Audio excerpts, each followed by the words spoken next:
हरे कृष्णा। शेष जी कहते हैं, मुनिवर, अपने वीरों की भुजाएं कटी देख शत्रुघ्न को बहुत क्रोध हुआ। वे रोष के मारे दांत से होंठ चबाते हुए बोले, योद्धाओं, किस वीर ने तुम्हारी भुजाएं काटी हैं? आज मैं उसकी बाहें काट डालूंगा। देवताओं द्वारा सुरक्षित होने पर भी वे छुटकारा आज नहीं पा सकेंगे। शत्रुघ्न जी के इस प्रकार कहने पर वे योद्धा विस्मित और अत्यंत दुखी होकर बोले, राजन, एक बालक ने जिसका स्वरूप श्री रामचंद्र जी से बिल्कुल मिलता जुलता है, हमारी ये दुर्दशा उसी ने की है। बालक ने घोड़े को पकड़ रखा है। यह सुनकर शत्रुघ्न जी की आंखें क्रोध से लाल हो गईं और उन्होंने युद्ध के लिए उत्सुक होकर कालजीत नामक सेनाध्यक्ष को आदेश दिया, सेनापति, मेरी आज्ञा से संपूर्ण सेना का व्यू बना लो। इस समय अत्यंत बलवान और पराक्रमी शत्रु पर चढ़ाई करनी है। यह घोड़ा पकड़ने वाला वीर कोई साधारण बालक नहीं है, निश्चय ही उसके रूप में साक्षात इंद्र होंगे। आज्ञा पाकर सेनापति ने चतुरंगी सेना को दुर्भेद व्यू के रूप में सुसज्जित कर दिया। सेना को सजी देख शत्रुघ्न जी ने उस स्थान पर कूच करने की आज्ञा दी जहां अश्व का अपहरण करने वाला बालक खड़ा था। तब वह चतुरंगी सेना आगे बढ़ी। सेनापति ने श्री राम के समान रूप वाले उस बालक को देखा और कहा, कुमार, ये पराक्रम से शोभा पाने वाले श्री रामचंद्र जी का श्रेष्ठ अश्व है, इसे छोड़ दो। तुम्हारी आकृति श्री रामचंद्र जी से बहुत मिलती जुलती है, इसीलिए तुम्हें देखकर मेरे हृदय में दया आती है। यदि मेरी बात नहीं मानोगे तो तुम्हारे जीवन की रक्षा भी नहीं हो सकेगी। शत्रुघ्न जी के योद्धा की बात सुनकर कुमार लव किंचित मुस्कुराए और कुछ रोष में आकर अद्भुत वचन बोले, जाओ, तुम्हें छोड़ देता हूँ। श्री रामचंद्र जी से इस घोड़े के पकड़े जाने का समाचार कहो। वीर, तुम्हारे इसी नीति युक्त वचन को सुनकर मैं तुमसे भय नहीं खाता। तुम्हारे जैसे करोड़ों योद्धा आ जाएं तो भी मेरी दृष्टि में यहाँ उनकी कोई गिनती नहीं है। मैं अपनी माता के चरणों की कृपा से उन सबको रुई की ढेरी के तुल्य मानता हूँ, इसमें तनिक भी संदेह नहीं है। तुम्हारी माता जी जो तुम्हारा नाम कालजीत रखा है, उसे सफल बनाओ। मैं तुम्हारा काल हूँ, मुझे जीत लेने पर तुम अपना नाम सार्थक कर सकोगे।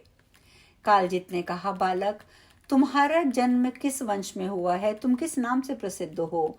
मुझे तुम्हारे कुल, शील, नाम, अवस्था का कुछ भी नहीं पता। इसके सिवा मैं रथ पर बैठा हूँ और तुम पैदल हो। ऐसी दशा में मैं तुम्हें अधर्म पूर्वक कैसे पराजित कर सकता हूँ? लव ने कहा, कुल, शील, नाम, अवस्था से क्या लेना? मैं लव हूँ और लव मात्र में ही समस्त योद्धाओं को जीत लूंगा। मुझे पैदल जानकर संकोच मत करो। लो, तुम्हें अभी पैदल किए देता हूँ। और ऐसा कहकर बलवान लव ने धनुष पर प्रत्यंचा चढ़ाई और पहले अपने गुरु वाल्मीकि का, फिर माता जानकी का स्मरण करके तीखे बाणों को छोड़ना आरंभ किया, जो तत्काल ही शत्रु के प्राण लेने वाले थे। तब कालजीत ने भी कुपित होकर अपना धनुष चढ़ाया और इस प्रकार दोनों में युद्ध आरंभ हो गया। कुश के छोटे भाई ने क्षण भर में सभी बाणों को, जो कि कालजीत की ओर से आ रहे थे, काट कर एक एक के 100 टुकड़े कर दिए और 8 बाण मारकर सेनापति को भी रथहीन कर दिया। रथ के नष्ट हो जाने पर वे अपने सैनिकों द्वारा लाए हुए हाथी पर सवार हुए। वह हाथी बड़ा ही वेगशाली और मद से उन्मत्त था। उसके मस्तक में मद की 7 धाराएं फूटकर बह रही थी। कालजीत को हाथी पर बैठे देख संपूर्ण शत्रुओं पर विजय पाने वाले वीर लव ने हंसकर उन्हें 10 बाणों से बींध डाला। लव का पराक्रम देखकर कालजीत के मन में बड़ा विस्मय हुआ और उन्होंने एक तीक्ष्ण एवं भयंकर परिघ का प्रहार किया, जो शत्रु के प्राणों का अपहरण करने वाला था, किंतु लव ने उसे भी काट गिराया। वहां इधर सेनापति के मुकुट के 100 टुकड़े और कवच के 1000 टुकड़े करके उनके मस्तक का बाल खींचकर उन्हें धरती पर लव ने गिरा दिया। फिर तो सेनापति को बड़ा क्रोध हुआ और उन्होंने लव का वध करने के लिए तलवार हाथ में ले ली। उन्हें तलवार लेकर आते देख लव ने उनकी और दाहिनी भुजा को बीच में से ही काट डाला। कटा हुआ हाथ तलवार सहित पृथ्वी पर जा गिरा। खड्गधारी हाथ को कटा देखकर सेनापति ने क्रोध के मारे भरकर बाएं हाथ से लव पर गदा मारने की तैयारी की। इतने में लव ने अपने तीखे बाणों द्वारा उस बाह को भी भुजंग सहित काट कर गिरा दिया। तदंतर कालग्रीव के समान प्रज्वलित खड़ग हाथ में लेकर उन्होंने सेनापति मुकुट मंडित मस्तक को धड़ से अलग कर दिया। सेनाध्यक्ष के मारे जाने पर सेना में महान हाहाकार मच गया। सारे सैनिक क्रोध में भरकर लव का वध करने के लिए क्षण भर में आगे बढ़ आए, किंतु लव ने अपने बाणों की मार से उन सबको पीछे खदेड़ दिया। कितने ही छिन्न भिन्न होकर वहीं ढेर हो गए और कितने ही रणभूमि में छोड़कर भाग गए। इस प्रकार संपूर्ण योद्धाओं को पीछे हटाकर लव बड़ी प्रसन्नता के साथ सेना में जा घुसे। किन्हीं की बाँ, किन्हीं के पैर, किन्हीं के कान, किन्हीं की नाक, किन्हीं के कवच कुंडल सब कट गए थे। इस प्रकार सेनापति के मारे जाने पर सैनिकों का भयंकर संहार हुआ। युद्ध में आए हुए प्रायः सभी वीर मारे गए, कोई भी जीवित ना बचा। इस प्रकार लव ने शत्रु समुदाय को परास्त करके युद्ध में विजय पाई और दूसरे योद्धाओं के आने की आशंका से वे खड़े होकर प्रतीक्षा करने लगे। कोई कोई योद्धा भाग्यवश उस युद्ध से बच गए। उन्होंने ही शत्रुघ्न के पास जाकर रणभूमि का सारा समाचार कह सुनाया। बालक के हाथ से कालजीत की मृत्यु और उसके विचित्र रण कौशल का वृतांत सुनकर शत्रुघ्न को बड़ा विस्मय हुआ। वे बोले, वीरों, तुम लोग छल तो नहीं कर रहे हो, तुम्हारा चित्त विकल तो नहीं है। कालजीत का मरण कैसे हुआ? वे तो यमराज के लिए भी दुर्गश थे, उन्हें एक बालक कैसे परास्त कर सकता है? शत्रुघ्न की बात सुनकर खून से लथपथ हुए उन योद्धाओं ने कहा, राजन, हम छल या खेल नहीं कर रहे हैं, आप विश्वास कीजिए, कालजीत की मृत्यु सत्य है और वल्लभ के हाथ से हुई है। उसका युद्ध कौशल अनुपम है। उस बालक ने सारी सेना को मथ डाला है। इसके बाद अब वो जो कुछ करना हो खूब सोच समझ कर कीजिए। जिन्हें युद्ध के लिए भेजना हो वे सभी श्रेष्ठ पुरुष होने चाहिए। उन वीरों का कथन सुनकर शत्रुघ्न ने श्रेष्ठ बुद्धि वाले मंत्री सुमति से युद्ध के विषय में पूछा। मंत्रीवर, क्या तुम जानते हो कि कौन बालक है जिसने मेरे अश्व का अपहरण किया है? उसने मेरी सारी सेना का, जो समुद्र के समान विशाल है, विनाश कर डाला है। सुमति ने कहा, स्वामिन, यह मुनि श्रेष्ठ वाल्मीकि का आश्रम है, क्षत्रियों का यहाँ निवास नहीं है।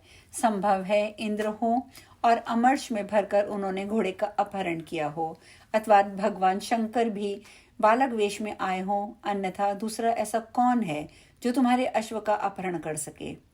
मेरा तो ऐसा विचार है कि तुम ही वीर योद्धाओं और संपूर्ण राजाओं से घिरे हुए वहां जाओ और विशाल सेना भी अपने साथ ले लो। तुम शत्रु का उच्छेद करने वाले हो, अतः वहां जाकर उस वीर को जीते जी बांध लो। मैं उसे ले जाकर कौतुक देखने की इच्छा रखने वाले रघुनाथ जी को दिखाऊंगा। मंत्री का ये वचन सुनकर शत्रुघ्न ने संपूर्ण वीरों को आज्ञा दी, तुम लोग भारी सेना के साथ चलो, मैं भी पीछे आता हूँ। आज्ञा पाकर सैनिकों ने कूच किया। वीरों से भरी हुई उस विशाल सेना को आते देख लव सिंह के समान उठकर खड़े हो गए। उन्होंने समस्त योद्धाओं और मृगों के समान उन्हें तुच्छ समझा। वे सैनिक उन्हें चारों ओर से घेर कर खड़े हो गए। उस समय उन्होंने घेरा डालने वाले समस्त सैनिकों को प्रज्वलित अग्नि की भांति भस्म करना आरंभ कर दिया। किन्हीं को तलवार से घाट उतारा, किन्हीं को बाणों की मार से परलोक पहुंचाया तथा किन्हीं को प्रास, कुंभ, पट्टेश्वर, परिग आदि अस्त्रों शस्त्रों द्वारा निशाना बनाया। इस प्रकार महात्मा लव ने सभी घेरों को तोड़ डाला। सातों घेरों से मुक्त होने पर कुश के छोटे भाई लव शरद ऋतु में मेघों के आवरण से उन्मुक्त हुए चंद्रमा की भांति शोभा पाने लगे। उनके बाणों से पीड़ित होकर अनेकों वीर धाराशायी हो गए। सारी सेना भाग चली। यह देखकर वीरवर पुष्कल युद्ध के लिए आगे बढ़े। उनके नेत्र क्रोध से भरे थे और वह खड़ा रह कहकर लव को ललकार रहे थे। निकट आने पर पुष्कल ने लव से कहा, वीर, मैं तुम्हें उत्तम घोड़ों से सुशोभित एक रथ प्रदान करता हूँ, उस पर बैठ जाओ।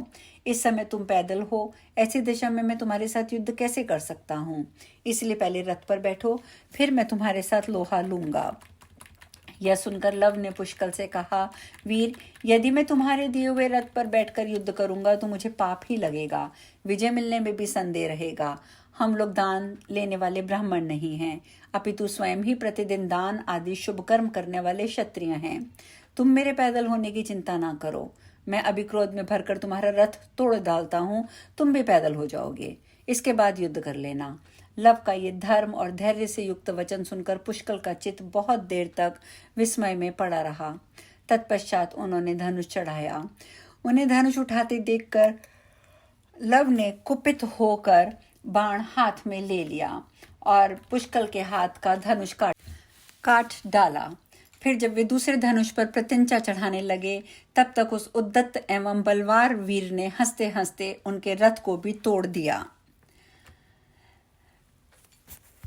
महात्मा लव के द्वारा अपने धनुष को छिन्न भिन्न हुआ देख पुष्कल क्रोध में भर गए और उस महाबली वीर के साथ बड़े वेग से युद्ध करने लगे। लव ने लव मात्र में तरकश की से तीर निकाला जो विषैले सांप की भांति जहरीला था। उसने उस तेजस्वी बाण को क्रोधपूर्वक छोड़ा। धनुष के छूटते ही वह पुष्कल की छाती में धंस गया। वह महावीर शिरोमणि मूर्छित होकर पृथ्वी पर गिर पड़ा। पुष्कल को मूर्छित होकर गिरा देख पवन कुमार ने उठा लिया और रघुनाथ जी के भ्राता शत्रुघ्न को अर्पित कर दिया। उन्हें अचेत देख शत्रुघ्न का चित्त शोक से विहल हो गया। उन्होंने क्रोध में भरकर हनुमान जी को लव का वध करने की आज्ञा दी। हनुमान जी भी कुपित होकर महाबली लव को युद्ध में परास्त करने के लिए वेग से गए और उनके मस्तक को लक्ष्य करके उन्होंने वृक्ष का प्रहार किया। वृक्ष को अपने ऊपर आते देखकर लव ने अपने बाणों से उसके 200 टुकड़े कर डाले। तब हनुमान जी ने बड़ी बड़ी शिलाएं उठाकर बड़े वेग से लव के मस्तक पर फेंकी। शिलाओं का आघात पाकर उन्होंने अपने धनुष को ऊपर को उठाया और बाणों की वर्षा से शिलाओं को चूर्ण कर दिया। फिर तो हनुमान जी के क्रोध की सीमा ना रही। उन्होंने बलवान लव को पूंछ में लपेट लिया। ये देखकर लव ने अपनी माता जानकी का स्मरण किया और हनुमान जी की पूंछ पर मुक्केत से मारा। इससे उनको बड़ी व्यथा हुई और उन्होंने लव को बंधन से मुक्त कर दिया। पूंछ से छूटने पर उस बलवान वीर ने हनुमान जी पर बाणों की बौछार आरंभ कर दी, जिससे उसके समस्त शरीर में बड़ी पीड़ा होने लगी।